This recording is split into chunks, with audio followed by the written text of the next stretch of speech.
এই তুমি food blogger? আমরা জানি, তবু তোমার মুখ থেকে শুনতে। তো বন্ধুরা দেখতে পাচ্ছি সুনয়নে কিন্তু খাওয়া দাওয়া করতে বসেছে। পাশেরটা কি চিনতে পারছি না তোমার? না না একদমই না। হ্যাঁ বুঝতে পারছি না বিষয়টা কি। কাছে গিয়ে শুনি। সুনয়নী ভালো আছো? বলছি কি তোমাকে চিনতে পারছি, পাশে কি ওটা চিনতে পারলাম না তো। আমাদের একটু পরিচয় করিয়ে দাও। ফুড ব্লগার তোমাদের সাথেই তো থাকে, তোমরা এইটুকু চিনতে পারছো না?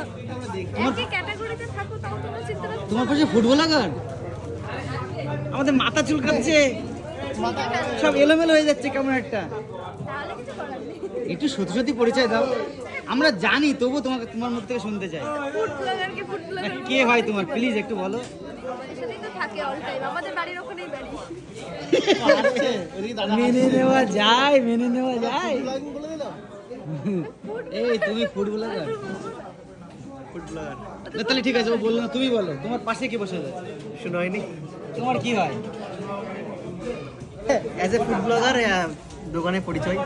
আরে ভাই, এরা কেউ কার পরিচয় দেবে না, যাক আমরা নিতে যাচ্ছি না তাহলে। ঈদ চাইতে এবার কি পরিচয়? আমরা জানি, আমরা জানি, দোকান আছে পরে ঈদ চাইতে কি বেশি পরিচয়? তবু তোমার মুখ থেকে শুনতে চাইছিলাম। ঠিক আছে, সবাই বুঝে নাও, চলো ভাই।